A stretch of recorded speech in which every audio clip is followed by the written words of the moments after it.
Hola, buenos días. Yo soy la doctora Claudia Alarcón y ahora vamos a continuar con la clase y vamos a hablar sobre las disfunciones sexuales femeninas. En particular vamos a abarcar dos disfunciones sexuales que son las más comunes y en una tercera clase vamos a abarcar una tercera que son los trastornos sexuales dolorosos. En esta clase vamos a abarcar el deseo sexual hipoactivo y además los trastornos del orgasmo. ¿Cuándo es normal en algo en sexología? Esto es una pregunta interesante, ya que muchos de los pacientes nos van a hacer esta pregunta. ¿Cuántas veces es normal tener relaciones sexuales?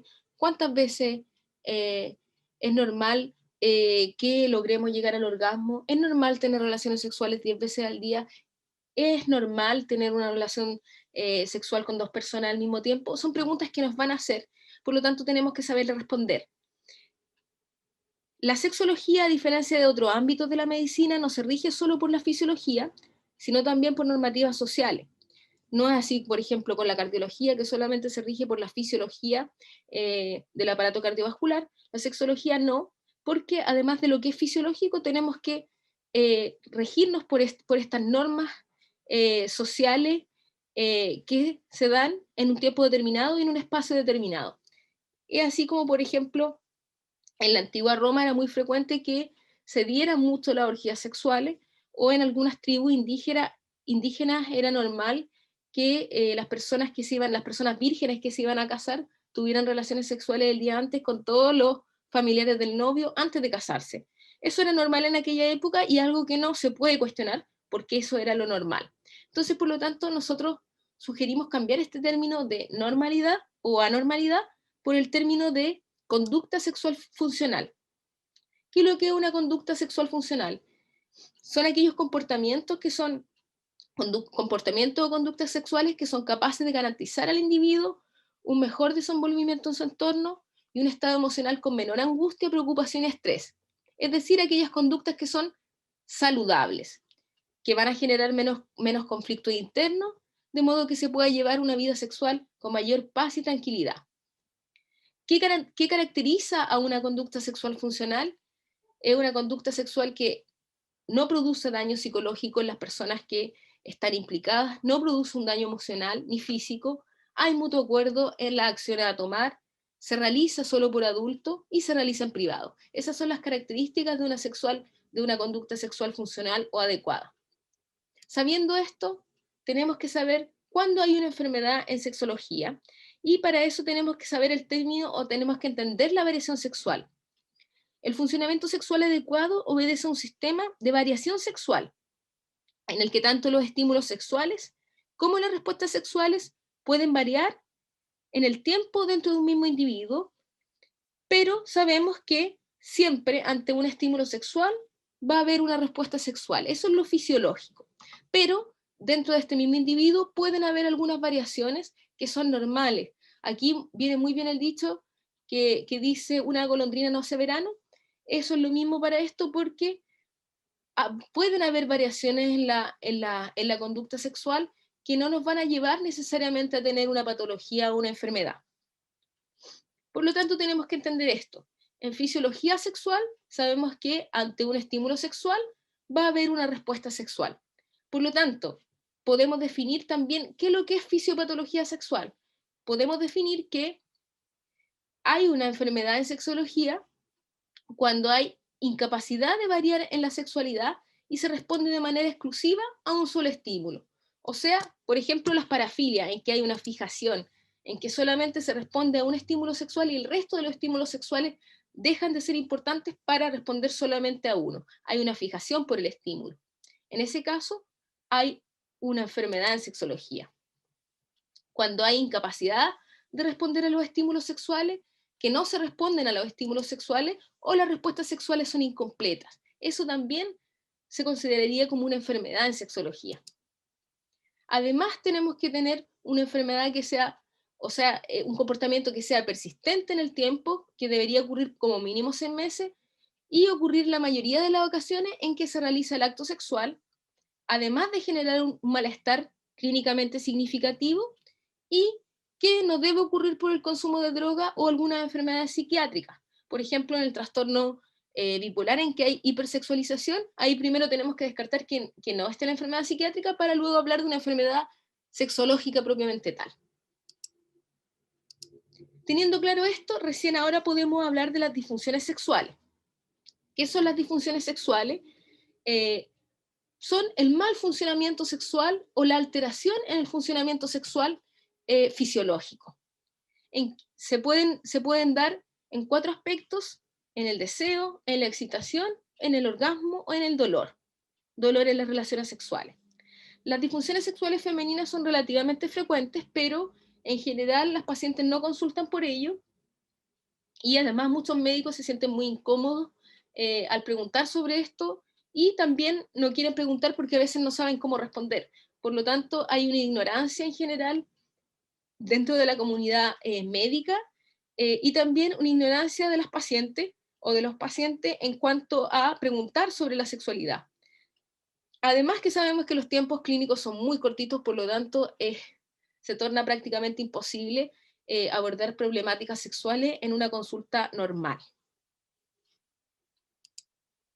En cuanto a la prevalencia es muy variable, porque vamos a ver más adelante que no hay consenso suficiente en la literatura a nivel mundial, pero podemos decir que más o menos el 40 o 50% de las pacientes alguna vez han tenido alguna alteración o disfunción o queja sexual. El problema se da porque no hay un consenso suficiente en la literatura médica para categorizar las disfunciones sexuales.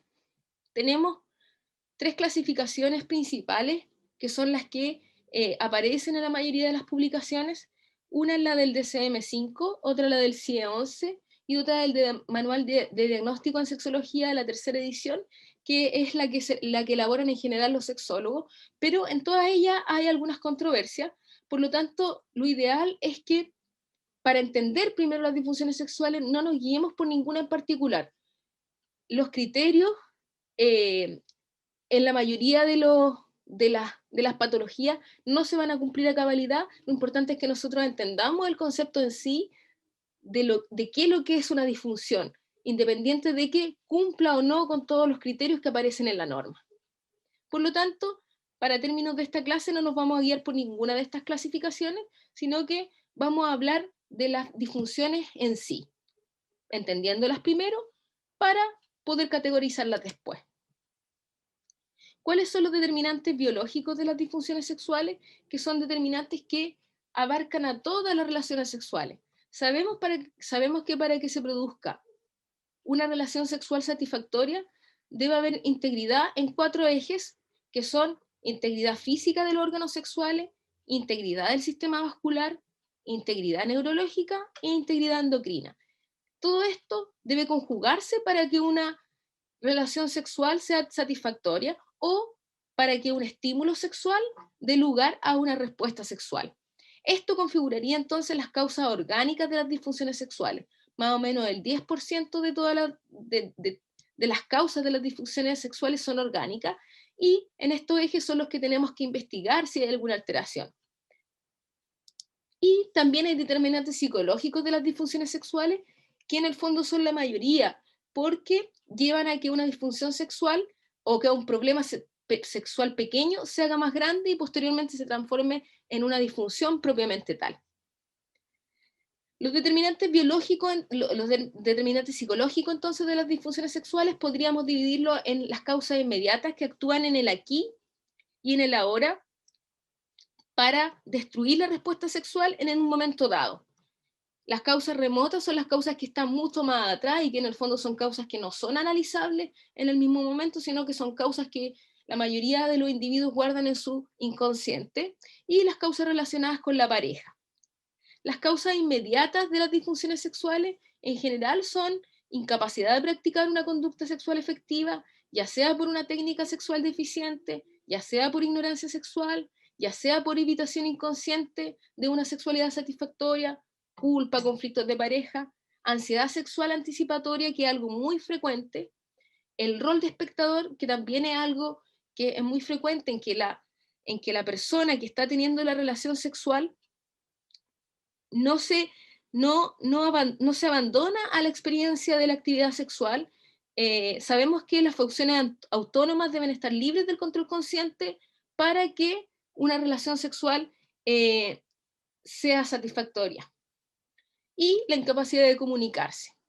Dentro de las causas remotas de todas las disfunciones sexuales en general, encontramos traumas sexuales, historias de abuso, crianza restrictiva, religiosidad extrema, carencias familiares, apego ansioso, y dentro de la causa de pareja, rechazo a la pareja, falta de confianza, luchas de poder y sabotaje sexual. Estas causas en general nos sirven para entender la mayoría de las disfunciones sexuales, ya sean femeninas o masculinas.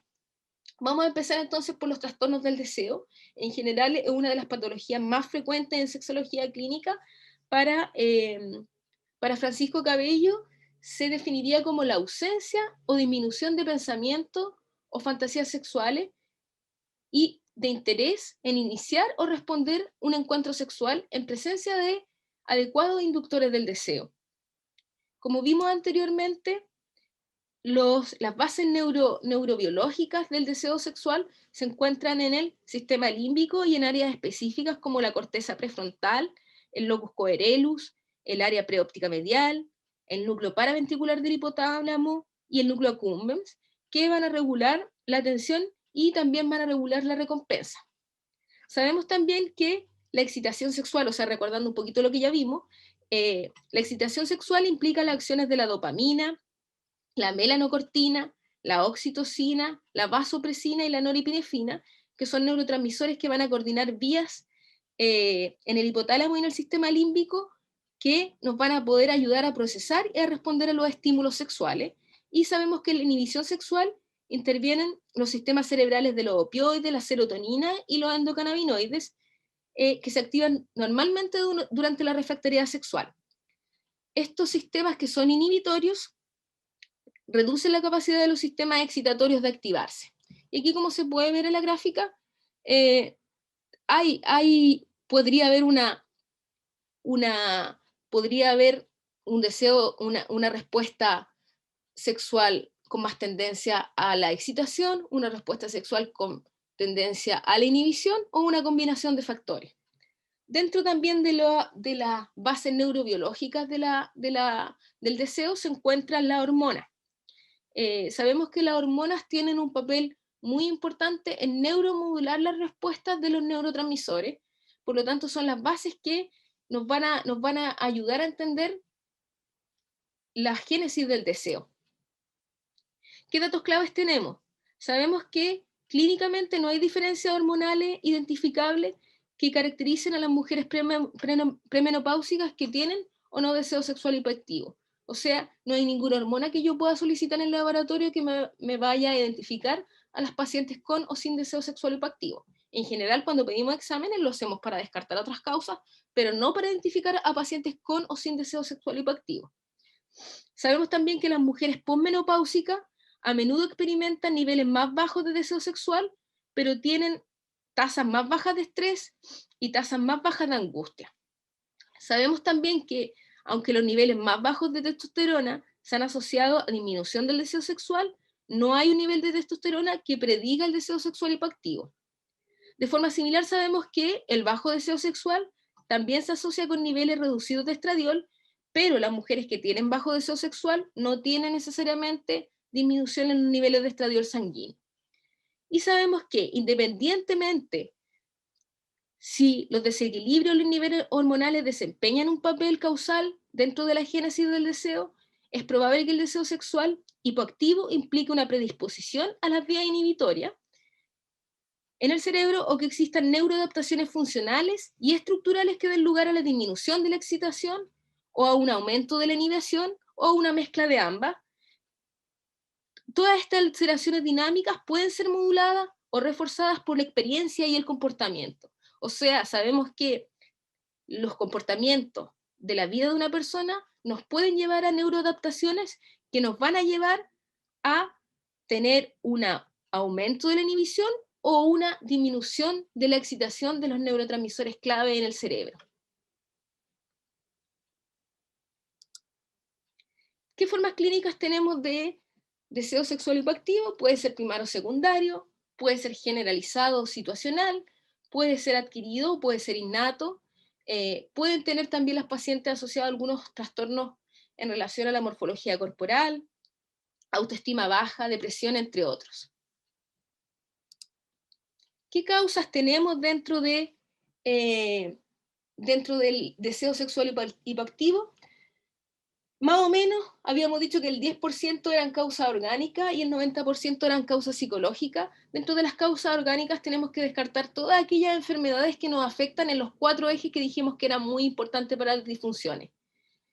Tenemos que descartar diabetes mellitus 2, tenemos que descartar alteraciones hormonales, tenemos que descartar medicamentos, tenemos que descartar cualquier alteración neuronal, neuronal o neurológica que nos pudiera producir alguna alteración, esclerosis lateral amiotrófica, por ejemplo. Cualquier alteración nos puede llevar a una disminución del deseo, y dentro de las causas psicológicas habitualmente encontramos los conflictos de pareja.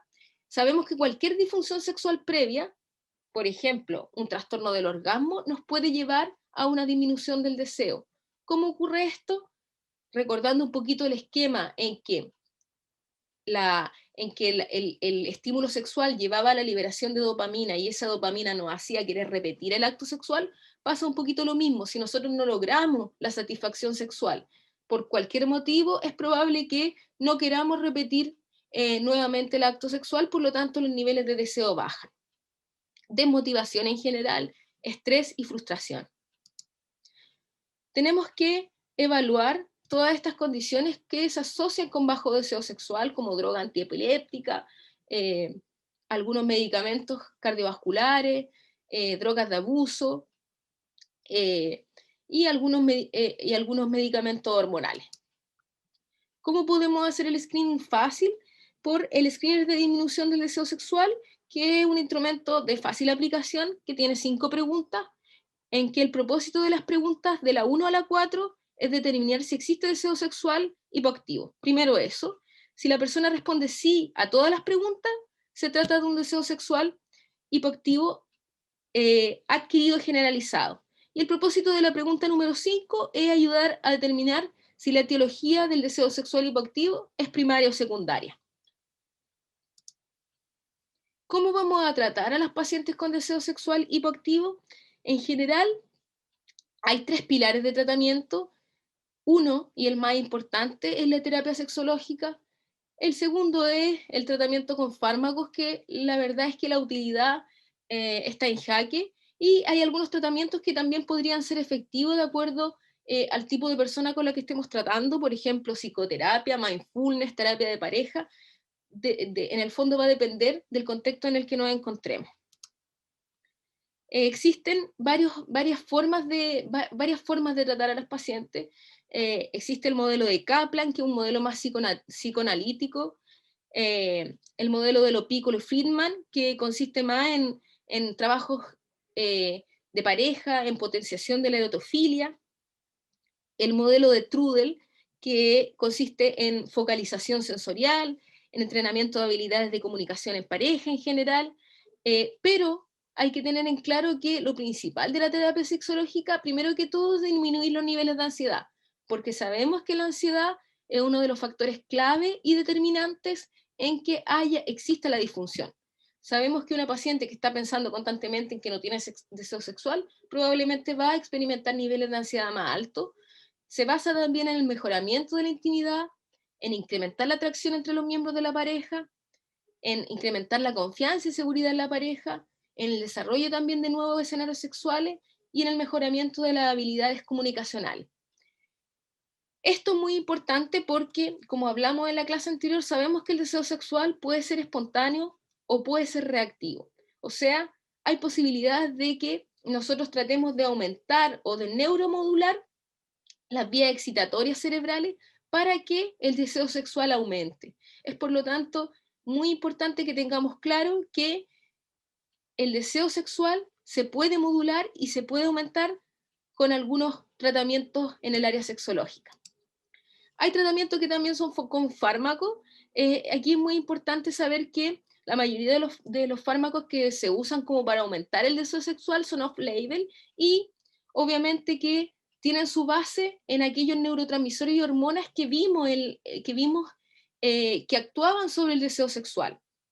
Por una parte están los estrógenos locales, que lo único que han demostrado es que podrían mejorar la atrofia urogenital, mejorando también la lubricación genital. Podría ser una parte del tratamiento.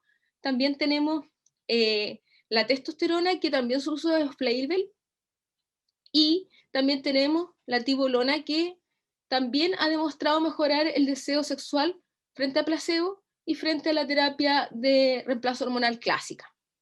¿Qué sabemos sobre la testosterona? ¿Por qué es importante que sepamos esto que viene ahora? ¿Por qué?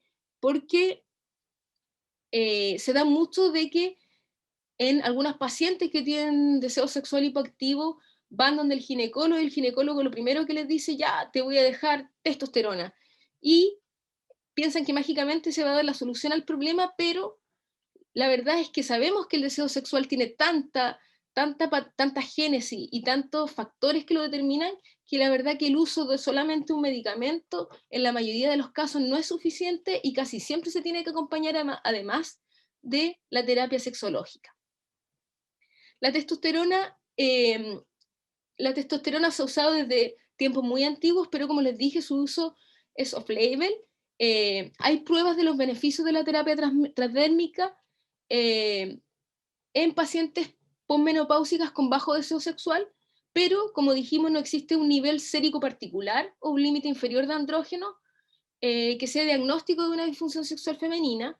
En este consenso del Journal de Sexual Medicine, sabemos que se apoya un beneficio terapéutico moderado en pacientes posmenopáusicas y podría ser también un beneficio en premenopáusicas tardías, pero no hay datos de seguridad eh, en el uso. Por lo tanto, no se han establecido datos de seguridad a largo plazo. ¿Cómo se usa? Se usa en parche, 300 microgramos al día por 12 semanas. Lamentablemente, no hay valores que podamos medir que se correlacionen con el éxito de la terapia. O sea, podrían andar un poco mejor las pacientes, pero como les dije, si no lo acompañamos de terapia sexual, de terapia sexológica, probablemente no vamos a conseguir resultados a largo plazo. Los tratamientos no hormonales, en general, constan de 4 fármacos. Hay 2 fármacos que están aprobados por la FDA, pero que no están en Chile, y 2 fármacos que no están aprobados para el tratamiento del deseo sexual, pero que tienen algún uso en el tratamiento. Uno de ellos es la flibanserina, que es el primer agente aprobado por la FDA para el deseo sexual hipoactivo. Es un fármaco agonista completo de los receptores serotoninérgicos 5-HT1, antagonista de los receptores 5-HT2 y agonista parcial débil de los receptores dopaminérgicos. ¿Qué hace? Reduce la inhibición inducida por serotonina y aumenta la liberación de dopamina y noradrenalina. Esto hace que, si recordamos un poco la fisiología del deseo, haga que aumenten las vías excitatorias cerebrales. Los estudios han demostrado que hay mejoría en eventos sexuales satisfactorios en las pacientes.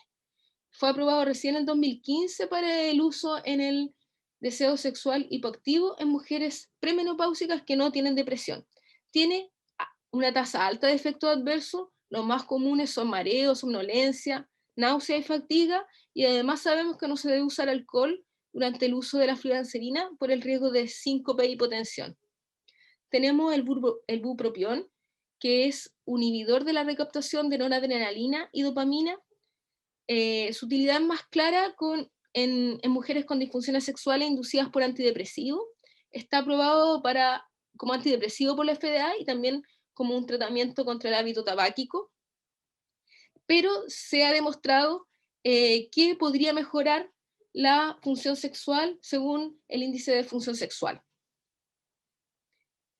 El bremelanotide es un péptido agonista de los receptores de melanocortina con alta afinidad por los receptores de MC3 y MC4, lo que comporta la posibilidad de modular las vías cerebrales implicadas en la respuesta sexual, ya que las neuronas melanocortinérgicas pueden aumentar la liberación de noradrenalina a nivel cerebral, Con esto se aumentan obviamente las vías excitatorias del deseo a nivel cerebral. La dosis recomendada es 1,75 miligramos que se inyectan por vía subcutánea, al menos 45 minutos antes de la actividad sexual. Finalmente, la buspirona es un agonista parcial de los receptores 5-HT1, está aprobado como ansiolítico para el tratamiento del trastorno de ansiedad generalizado, y alivia a corto plazo también los síntomas de ansiedad, y también se utiliza como tratamiento off-label para el deseo sexual hipoactivo. Su uso más común también es en personas con deseo sexual hipoactivo inducido por algunos antidepresivos. En general, aquí podemos ver a dónde actúan los distintos tratamientos a nivel cerebral en sí, porque sabemos que el deseo sexual en general está, si lo tuviéramos que situar, geográficamente o topográficamente lo situaríamos a nivel cerebral en el sistema límbico. Sabemos que los tratamientos como el mindfulness, y los tratamientos de psicoterapia podrían inducir neuroplasticidad cerebral hacia las vías excitatorias. La testosterona también como hormona nos podría aumentar la neuroplasticidad cerebral hacia las vías excitatorias, y los fármacos que vimos recientemente, la flibanserina, la buspirona y el bupropión, actúan directamente sobre los neurotransmisores cerebrales, aumentando los niveles de noradrenalina y dopamina o disminuyendo los niveles de serotonina. Los trastornos del orgasmo son, en general, la imposibilidad de alcanzar el orgasmo en la mujer luego de un periodo operativo de tiempo de activación de la función sexual. En general, los síntomas deberían estar presentes en toda o casi todas las ocasiones de actividad sexual y deberían causar angustia significativa en la paciente que la tiene. Puede ser un trastorno del orgasmo que puede ser de por vida adquirido, puede ser generalizado o puede ser situacional. La prevalencia más o menos oscila entre el 10 al 25%. Algunos autores afirman que la prevalencia del orgasmo coital es alta, pudiendo llegar a incidencia más o menos del 70%. En el fondo ahí hay que hacer una evaluación un poco más exhaustiva, ya que no debería hacerse la diferencia entre el orgasmo coital o clitoridio en los estudios. Se debería hablar solamente de un tipo de orgasmo, porque sabemos que el orgasmo es uno solo. El método de producción del orgasmo es el que cambia, pero el orgasmo es un solo reflejo y que no tiene diferencia, no hay dicotomía en el orgasmo. ¿Cuáles son las formas clínicas? Pacientes que nunca han tenido orgasmo en ninguna circunstancia, pacientes que tienen orgasmo solamente con autoestimulación, algunas pacientes que tienen orgasmo solamente por presión del chorro de agua en la ducha, algunas que tienen solamente orgasmo apretando las piernas, algunas que tienen solamente orgasmo con penetración y estimulación de clítoris al mismo tiempo, algunas que tienen orgasmo con unas parejas y con otras no, algunas que tienen orgasmo solamente en algunas situaciones y en otras no. En el fondo tenemos que darnos cuenta que si a esta paciente la situación le genera una alteración clínicamente significativa, hablamos de un problema. ¿Cuál es la etiología del orgasmo? Del trastorno del orgasmo, en general las causas orgánicas son un 5%. Hablamos de alteraciones neurológicas como lesión medular, tumores de médula espinal, esclerosis lateral amiotrófica, esclerosis múltiple, alteraciones metabólicas y endocrinológicas, por ejemplo, diabetes. Sabemos que un tercio de los pacientes tendría alguna alteración de la respuesta. El hiperaldosteronismo, un quinto de las pacientes tendría alguna alteración de la respuesta orgásmica. El uso de drogas y fármacos que también nos llevan a disminuir la excitabilidad y el orgasmo, y algunas enfermedades crónicas. Y el 95% de las causas son psicológicas. ¿Y cuál es la consideración clínica que tenemos que tener más importante en los trastornos del orgasmo? En que las pacientes que lo tienen realizan una inhibición inconsciente del reflejo orgásmico, o sea que por alguna razón que desconocemos, no se entregan al reflejo orgásmico completamente. ¿Cuáles son las causas?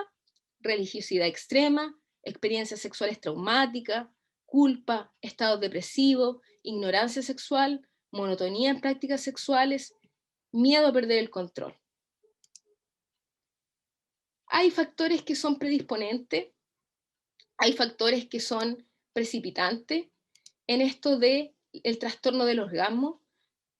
En general, los factores predisponentes son los que ya nombramos, o sea, pacientes que van a contar con educación sexual que inadecuada, ignorancia sexual, actitudes sexuales, o sea, actitudes negativas hacia la sexualidad, en general con baja autoestima, con un estilo de apego ansioso ambivalente, con escasa intimidad y comunicación en pareja, y siempre el factor precipitante y mantenedor de esta disfunción o de las disfunciones sexuales en general es la ansiedad anticipatoria.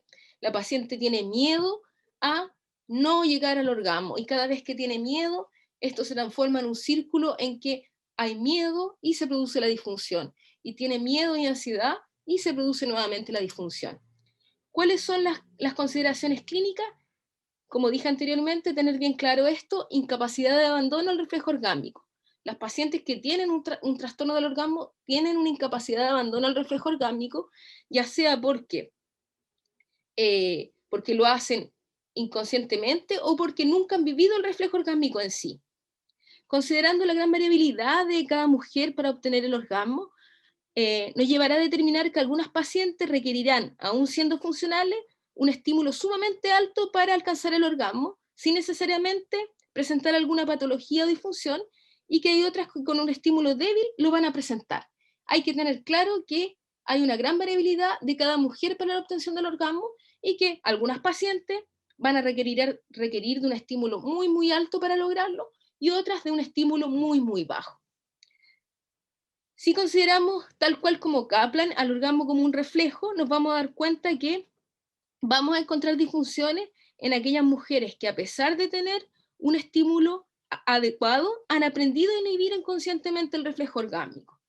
Por lo tanto, hay que diferenciar aquellas pacientes que no han experimentado orgasmo por un estímulo deficiente, o sea, que no tienen un estímulo adecuado, o aquellas pacientes que han aprendido la inhibición. Entonces, en el fondo aquí nos damos cuenta que hay dos tipos de pacientes: aquellas que por un estímulo deficiente, ya sea porque ellas mismas nunca se han masturbado o tienen mucha ignorancia sexual, no han logrado tener un orgasmo, de aquellas pacientes que, aún teniendo un estímulo adecuado, han aprendido la inhibición del reflejo por cualquier situación que la aqueja. Por lo tanto, en eso es en lo que hay que trabajar. ¿Cuáles son los objetivos del tratamiento de la anorgasmia?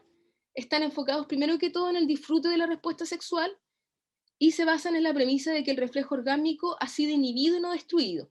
Se identifican aquellos factores que podrían inhibir la respuesta orgásmica y trabajar sobre aquellos factores. O sea, entender de que obviamente que esto es algo inconsciente y que hay algunos factores que están haciendo que la respuesta orgásmica esté siendo inhibida por la misma paciente. Sabemos que es el orgasmo un reflejo, por lo tanto, la paciente tiene una inhibición inconsciente del reflejo orgásmico. Por lo tanto, en esos factores son los que debemos trabajar. En general, el manejo es psicosocial. No hay ningún medicamento que haya mostrado evidencia convincente de eficacia en el tratamiento, y el tratamiento va a depender de cuáles son los factores que nosotros identifiquemos de aquella paciente, que en el fondo, ¿por qué la paciente inconscientemente está inhibiendo el reflejo orgásmico? Esos factores debemos identificarlos y trabajar sobre ellos. Obviamente que antes debemos hacer el análisis y descarte de todos aquellos factores biológicos que podrían estar contribuyendo.